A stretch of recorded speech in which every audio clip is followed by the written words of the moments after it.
So look at me and try and decide what type of dog I've always had all my life.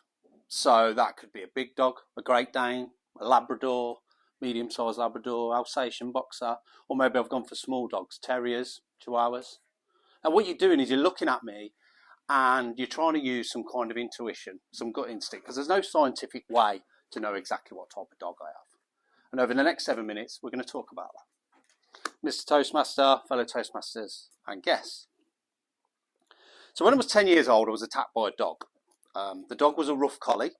And if you don't know what type of dog that is, it used to be in a TV show many, many years ago called Lassie. And in the TV show, Lassie would save children. And in my instance, he tried to rip my arm off. And luckily, I got rescued. But what that did, it left an innate fear in me of dogs for many years. And when I was a teenager, I was fed up of being scared. I was fed up of walking over the other side of the road. And I thought, I've got to do something. So I decided to do two things. One was educate myself. So look at books in libraries. We had libraries back then. And read as much as I could. And the other thing was, every time I saw a dog, I'd stroke it. I'd ask the owner, I'd say, is it safe to do so? And I'd stroke the dog. And over the space of around 12 months, the fear sort of dissipated. And I began to love dogs again. And it was quite powerful. So roll forward 20 years on. And I'm about to climb my favourite mountain. It's called Cadair Idris. It's in Wales. Beautiful mountain. I've climbed it. It was the 10-year anniversary. So it was a special day. It was a beautiful day. There was no one around because it was in the middle of the week. I knew there was a storm coming in around 7 o'clock at night, but I knew I'd be back down by then. Now, a couple of things about mountains, if you've never climbed one, is for me, when you get up there on a clear day near the summit, it's the nearest you can get to God. The peacefulness, the beauty, it's stunning. But the second thing is, it's a dangerous place. The weather can come in within a couple of minutes, and if you twist your ankle, or God forbid, break your ankle or something like that, you're in a lot of trouble.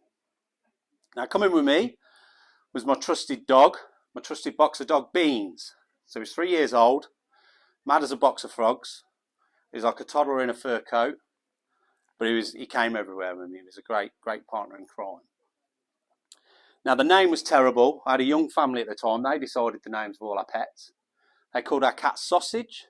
So when I went to the vets with both of them and the receptionist said, Beans and Sausage Greeno, you can imagine how that felt. It was quite embarrassing. Anyway, off we set. So 3/4 of the way up Cadair, there's a large rock, massive rock, 20 foot by 20 foot. And then from there, there's a ridge to the summit. So once you get to that rock, it's like, right, I can see the summit. There's no going back. So we get to this rock, and Beans sits down. He's off the lead because he's a good boy, well trained.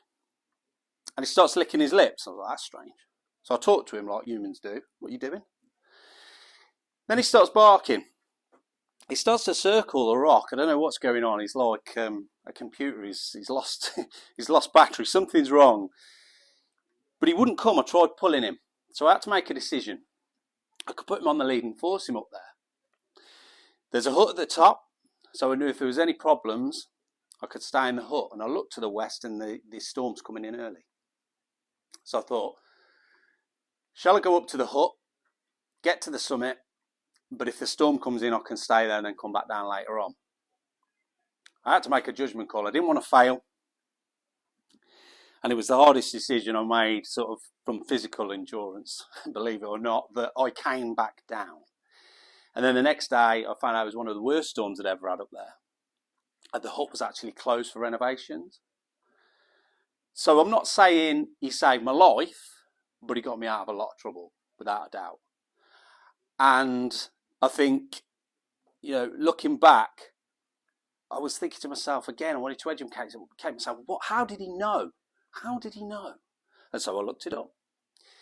I didn't realise dogs have smell and hearing 1,000 times more sensitive than a human being. He could actually smell and hear the storm from hundreds of miles away. He could feel the change in air pressure. So in his bones, in his blood, he could feel something wasn't quite right. And he could even feel the static electricity. Even though we couldn't even see the storm coming in, he knew what was going to happen way before it did. I mean, literally, dogs are Superman, just without the cape, and they can't fly. Dogs can't fly, I think.